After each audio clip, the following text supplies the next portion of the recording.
नमस्कार। चलते हैं जन्म कुंडली के अष्टम भाव की ओर। आज चर्चा करेंगे जन्म कुंडली के अष्टम भाव में बैठे हुए चंद्रमा की कि आपकी कुंडली में यदि अष्टम भाव में चंद्रमा है तो आपको किस प्रकार से सावधान रहना है। जन्म कुंडली का अष्टम भाव मुख्य रूप से मृत्यु के कारण को स्पष्ट करता है। इसके अतिरिक्त विविध रोग, जो ऋण आदि की स्थिति, आकस्मिक संकट, व्यसन, विदेश यात्रा और आकस्मिक धन लाभ, सट्टा लॉटरी से लाभ, जल यात्रा, ससुराल से लाभ, व्यर्थ की चिंता, शत्रु का भी विचार अष्टम भाव से किया जाता है। लेकिन मुख्य रूप से मृत्यु के कारण और उससे संबंधित रोगों का विचार अष्टम भाव में किया जाता है। आज के इस एपिसोड में हम जन्म कुंडली के अष्टम भाव में बैठे हुए चंद्रमा से किस प्रकार आपको सावधान रहना है, किन रोगों से बचाव रखना है, इस पर चर्चा करेंगे। प्रातःकाल जब हम सोकर के उठते हैं और रात्रि में जो स्वप्न आदि देखते हैं, इसके अतिरिक्त जो दिन निकल आने पर जो हमारी नित्य की जीवनचर्या होती है, संपूर्ण जीवन की जो जीवनचर्या होती है, यहाँ तक कि गर्भ से लेकर के मृत्यु पर्यंत तथा उसके बाद मृत्यु के बाद जो मोक्ष आदि की कामना की जाती है और परलोक, पुनर्जन्म, इन सब बातों का तथा भूतकाल की जो बीती हुई घटनाएं हैं उन सब की स्थिति को जानने के लिए हम ज्योतिष शास्त्र का आश्रय लेते हैं। दैवज्ञ भास्कराचार्य जी ने लिखा है कि यदुपचित मन्य जन्मनि शुभाशुभम तस्य कर्मणः पंक्तिम व्यंजयति शास्त्रमेतत् तमसि द्रव्याणि दीप इव कर्मार्जितं पूर्व भवे सदादि यस्तस्य पंक्तिम समभिव्यनक्ति। लघु जातक और बृहद जातक में लिखा है कि अन्य जन्मों में जो भी शुभ अशुभ कर्म किए गए हैं तथा उसके जो फल प्राप्ति कैसे होगी, कर्मों के आधार पर, शुभ अशुभ कर्मों के आधार पर फल की प्राप्ति कैसे होगी और उस फल प्राप्ति का समय क्या होगा, उसको यह ज्योतिष शास्त्र प्रकट करता है। ठीक उसी प्रकार से जैसे अंधकार में स्थित पदार्थों को दीपक की रोशनी प्रकट कर देती है, तो इसीलिए ज्योतिष शास्त्र को वेद का नेत्र कहा गया है। और इसी दृष्टि को ध्यान में रखते हुए हमारे ऋषियों ने इसकी प्रशंसा की है।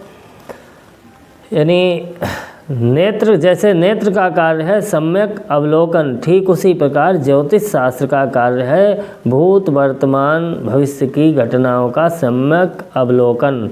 हम यदि सम्यक अवलोकन नहीं कर पाते तो इसका अर्थ नहीं है कि ज्योतिष शास्त्र में कोई कमी है, वो कमी हम में है। तो चर्चा में आगे बढ़ते हैं। जन्म कुंडली के अष्टम भाव में बैठे हुए चंद्रमा के फल की चर्चा करेंगे।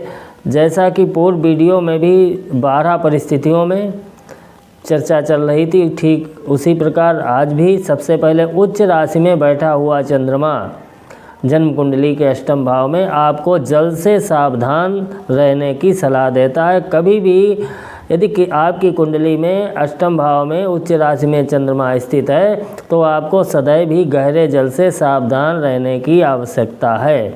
उच्च नवांश में बैठा हुआ अष्टम भाव में चंद्रमा आपको हिंसक पशुओं से सावधान रहने की सलाह देता है। लापरवाही करने पर हिंसक पशुओं के आघात से मृत्यु भी हो सकती है। जन्म कुंडली के अष्टम भाव में बैठा हुआ शुभ नवांश में चंद्रमा आपको इलेक्ट्रिक से सतर्क रहने की सलाह देता है। यानी आप अपने घर में ऐसी व्यवस्था कीजिए कि कभी भी इलेक्ट्रिक की चीज़ों में करंट ना बनने पाए, यानी वो करंट तार से बाहर ना आए जिससे आपको किसी भी प्रकार का कोई खतरा हो। और ध्यान रखिए कि आकाशीय बिजली से भी खतरा हो सकता है तथा ऐसे मौसम में यात्रा मत करिए जब आकाशीय बिजली गिरने की संभावना हो। जन्म कुंडली के अष्टम भाव में बैठा हुआ नीच राशि का चंद्रमा आपको सतर्क करता है कि आप हमेशा स्त्री, अपनी स्वयं की स्त्री अथवा दूसरों की स्त्रियों से भी सतर्क रहिए। यहाँ तक कि अष्टम भाव में नीच राशि का चंद्रमा स्वयं की ही स्त्री से मृत्यु का कारण बनता है।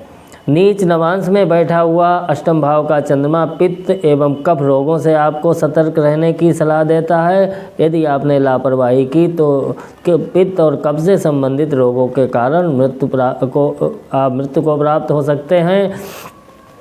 पाप नवांश में बैठा हुआ अष्टम भाव में चंद्रमा तीनों प्रकार के यानी वात, पित्त और कफ संबंधी रोगों से सतर्क रहने की सलाह देता है। इसलिए ऐसा आहार विहार कीजिए जिससे आपको शरीर में वात, पित्त और कफ संबंधी रोग पीड़ित न करें। मित्र राशि में बैठा हुआ अष्टम भाव का चंद्रमा उदर संबंधी रोगों से सतर्क रहने की सलाह देता है। और मित्र नवांश में बैठा हुआ अष्टम भाव का चंद्रमा गुदा संबंधी रोगों से सतर्क रहने की सलाह देता है। और वर्गोत्तम में बैठा हुआ अष्टम भाव का चंद्रमा जंगली जो पशु हैं, हिंसक पशु हैं, उनसे सतर्क रहने की आवश्यकता पर जोर दे रहा है। शत्रु राशि में बैठा हुआ अष्टम भाव का चंद्रमा गुप्त स्थान से संबंधित रोगों से बचाव की अपेक्षा करता है। और शत्रु नवांश में बैठा हुआ अष्टम भाव का चंद्र हिंसक पशुओं से सावधान रहने की बात करता है।